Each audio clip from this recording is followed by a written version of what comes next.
Chevy Trailblazer. We have a starter issue. I watched quite a few videos and I found that doing from the top is actually easier. Your starter located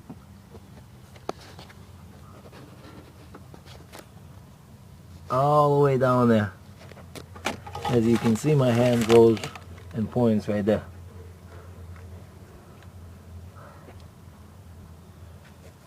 And if you want, we gotta lose up that bolt, and we gotta lose up the bolt on solenoid, and there's a one nasty nut all the way in the back. I found it very helpful to remove that hose. I can tuck it in here. Now I can see my starter. The next step is to remove the connections from solenoid and start working on the bolt and the nut that holds the starter in place. So, taking a 13mm socket, and I'm going inside.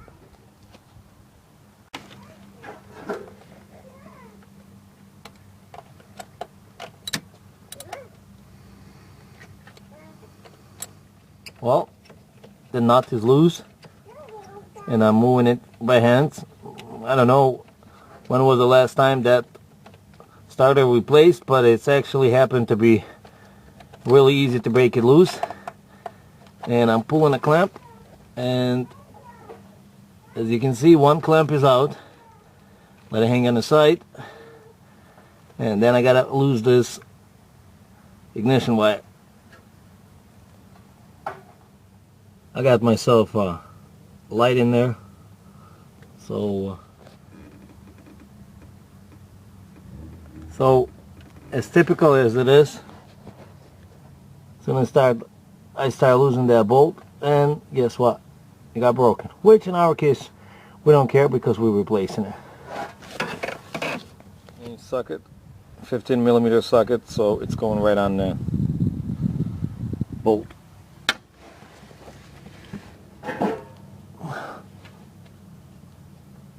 Perfect fit.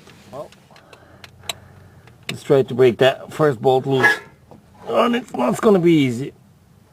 Well, since doing it from the top is actually hard, this is what I'm doing. I put a ramp, I stand on there, and that gives me enough room, even though I'm 6'1" tall. Yeah, within 2 to 3 minutes of a little pressure, that bolt is ready to come out, and we start working on the second bolt. Well, I got the long extension in, and you're not going to believe it, because it's not the first time doing it. I put it right on it, and now I'm just getting that nut loose. Well, I think I can do that by hands now. See how I got in? And then I gently getting that out. Well, here come our famous nut that located all the way in the back. Let's wiggle it, and this bad boy is getting loose. It's getting loose, and this bad boy is out. You can pull that through the top or through the bottom. I happen to pull that through the top.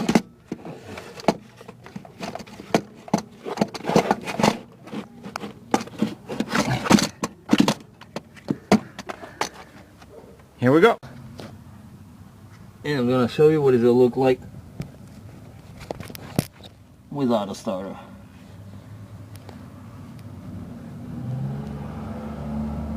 See that rod that you have a nut on, and the hole for a bolt that goes in. Voila! We're ready to do a round 2. So I got here aftermarket starter, brand spanking new, and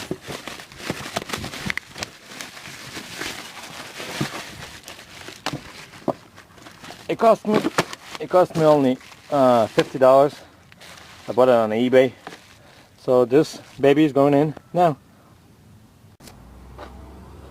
So I'm going to put that starter back in the same way I took it out. I'll just wiggle gently right in.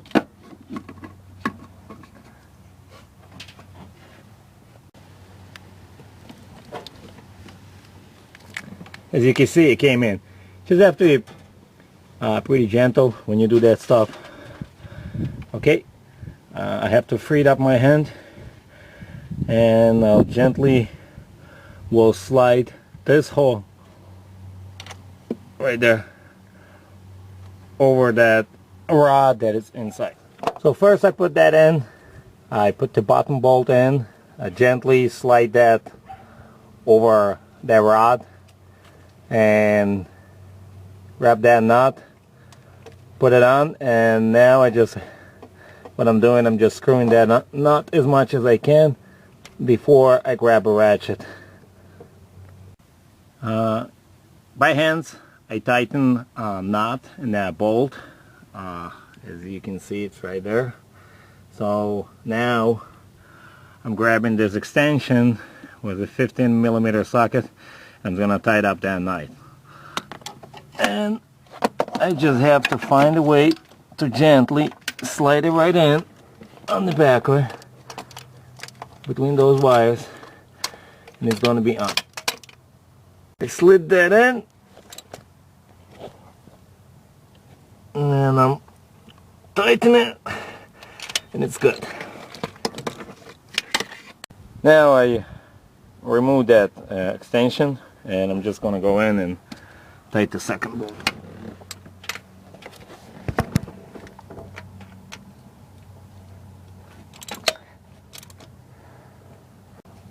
So the starter is mounted, and now I have to connect the clamps.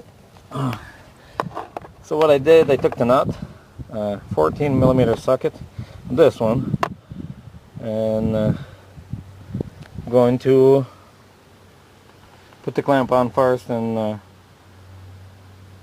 then I put the nuts on. That clamp is on. Put in a washer, put in a nut, and it's gonna. Same thing we're gonna do for ignition wire. Important part is that you have to remember to do. There is a little clip on the end of it. Like a stopper, you have to face it out, make sure there is a clearance and no clamp is touching each other. Well, everything is back together, and it's time to connect the battery, positive and negative.